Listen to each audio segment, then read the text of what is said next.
MSNBC is filled with hateful, racist, anti-Semitic, anti-gay, misogynistic elements. And individuals who at some time in their past or even now have shared one or all of those traits. Not all of them, but many of them. It is a completely disreputable broadcast outlet. And yet it is of the left, created for the left. And that tells you a lot. When this fellow Martin Bashir, I never heard of the guy, honestly. I mean, I know he'd been bouncing around, but I didn't pay any attention to him. When I heard what he said about Sarah Palin last week, I thought somebody had to say something about what this man had said. As vile as all these people are and as what they've said before is, what he said really did take the cake. In essence, suggesting that somebody should defecate into Sarah Palin's mouth and urinate in her eyes. It was worse than that, but I didn't want to play it for you, and I'm not going to. And I heard that, and I said, is anybody going to speak out? So I spoke out. They wound up all over the internet. I don't know why. Is it something remarkable what I said? No. But we're getting way too comfortable with these character assassination efforts by the media, by the left, by their sycophants and their operatives against certain individuals in this country. Did the Republican National Committee speak up for Sarah Palin? No.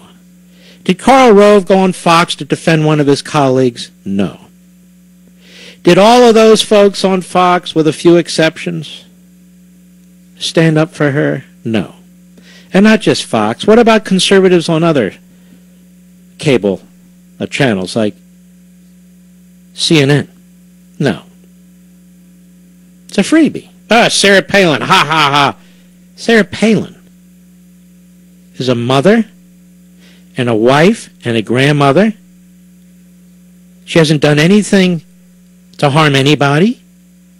She's expressing a viewpoint based on her own experience and knowledge, which is considerable. And for this, she's subjected to this kind of activity. We sit here quietly and watch, listen, shake our heads, and move on? No. No. That's why I called out this guy, Bashir. I'm not going to play it for you. You can go on the internet or go on the Mark Levin Show website, marklevinshow.com. It's there. It's all over the place. This man needed to be called out, this tough guy. And by the way, I feel no differently about Jon Stewart than I do about this guy. Stewart, who's quoted all over like he's some kind of a news guy or some kind of an analyst. He's a comedian. And he's vile and repulsive and dim-witted. Nobody writes my stuff. He needs 20 comics to write his stuff. Wow, look, what did Jon Stewart say? Let's go over to media. Yeah, they got 14 posts on Jon Stewart. What did he say? And then conservatives. Even Jon Stewart said that. I'm saying, who is this putz? Like I care. Anyway, so Martin Bashir today apologized, as he should have, for his own sake, for his own reputation, such as it is. But he did. Here's what he said. I'll play all 2 minutes so I'm not accused of editing it. Go. Last Friday on this broadcast, I made some comments which were deeply offensive and directed at Governor Sarah Palin. I wanted to take this opportunity to say sorry to Mrs. Palin and to also offer an unreserved apology to her friends and family, her supporters, our viewers, and anyone who may have heard what I said. My words were wholly unacceptable. They were neither accurate nor fair, They were unworthy of anyone who would claim to have an interest in politics, and they have brought shame upon my friends and colleagues at this network, none of whom were responsible for the things that I said, and at a place where we try every day to elevate political discourse and to focus on issues that matter to all of us. In the battle of ideas, America leads the world in wholehearted discussions and disagreements, and these arguments can be heard on a daily basis. But what I did on Friday had absolutely nothing whatsoever to do with that great tradition, and I am deeply sorry. Upon reflection, I so wish that I had been more thoughtful, more considerate, more compassionate, but I was not, and what I said is now a matter of public record.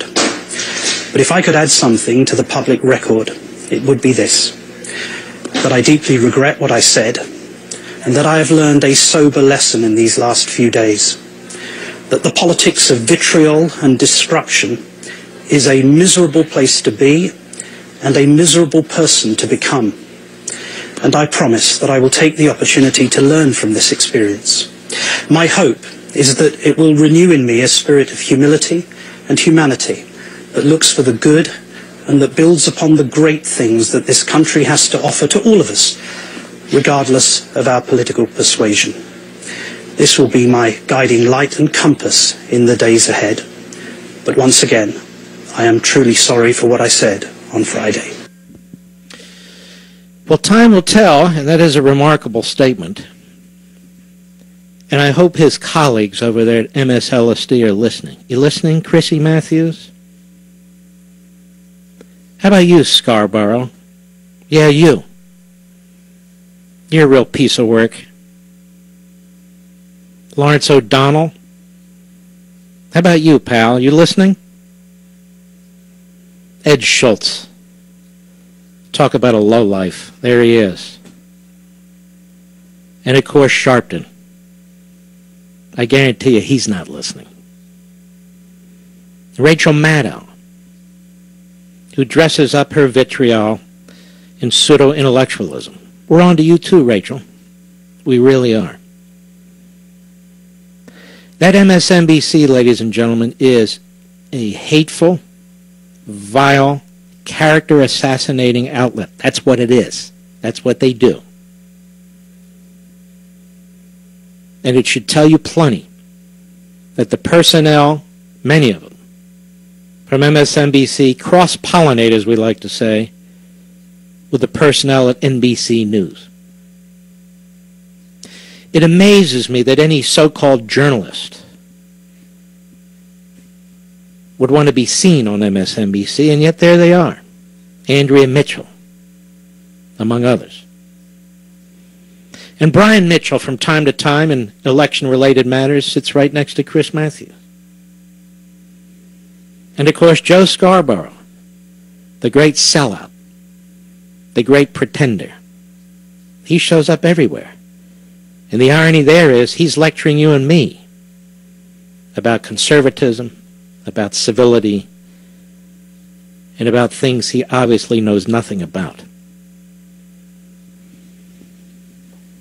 MSNBC, I tell you.